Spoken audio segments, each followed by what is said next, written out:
Sa inyong lahat, no, nandito po naman po tayo. Sa magang ito ay kami po ay mag-harvest.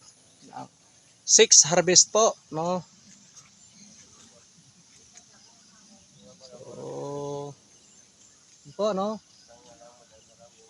Tingnan natin kung ilang kilo harvest natin sa umagang ito.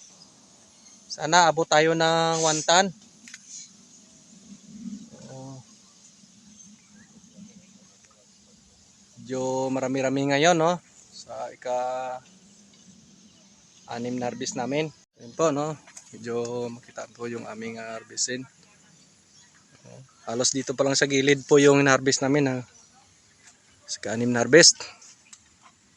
So abangan nyo po, no. Ilan yung harvest namin sa umagang ito. Yun po, medyo malaki-laki na.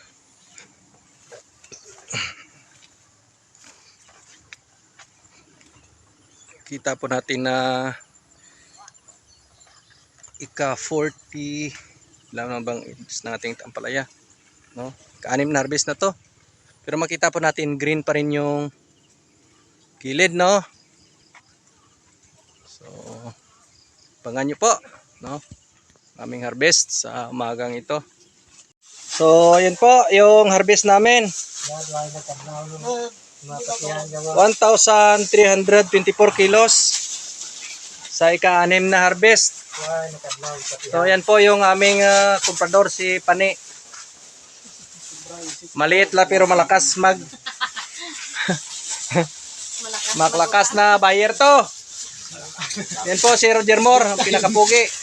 Big time buyers kami. So yan po si Small Patribol, Alvin Patrimonio. So po yung aming harvest sa umagang ito, ka 6 harvest namin. So medyo madami-dami. So yun po, no.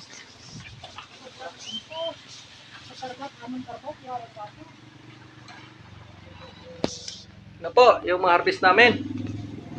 Na-deliver na yung iba.